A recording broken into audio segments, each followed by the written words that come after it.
maiwasan ang pagkakaroon ng pimples? Okay, unang-una kasi siyempre lalaki siya, 'di ba? So predisposed siya talaga dahil ang mga male hormones ay actually parang inviting niya na mag-secrete ng maraming oil secretion dahil siyempre sa maraming activities, no? So medyo ano na 'yon, may factor ka na talaga na mahirap mong maiwasan ng pimple. Second, medyo yung nature po ng work nyo, lagi kayong nasa labas. So, na-expect natin with the ample oil supply that you have, tapos mas kinakapitan po siya ng dumi, so prone talaga mag-infect. So, ang kailangan natin gawin would be to avoid yung excess na oil na lumabas. So, pwede po kayong gumamit ng mga like salicylic acid wash.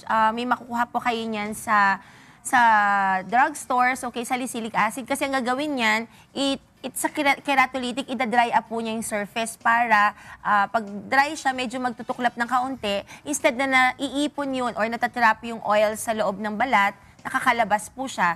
And then may iwasan natin yung pagkapit ng maraming dust na magtatrap po dun sa mga pores. So nangyayari, nagiging good soil for bacterial growth. So in that case, pwede rin kayong gumamit ng mga erythromycin cleanser para dahil may infection nga, secondary dun because of the pimples, papatayin niya diretso ngayon yung mga bacteria na nagkakos ng acne. Ang leader nila dyan, yung P. acnes or Propionibacterium acnes po, no? So, yun, with that, medyo makakatulong naman. Ngayon, nakita ko naman from here, hindi naman po kayo wala naman masyadong inflamed o yung mga pagana pimples.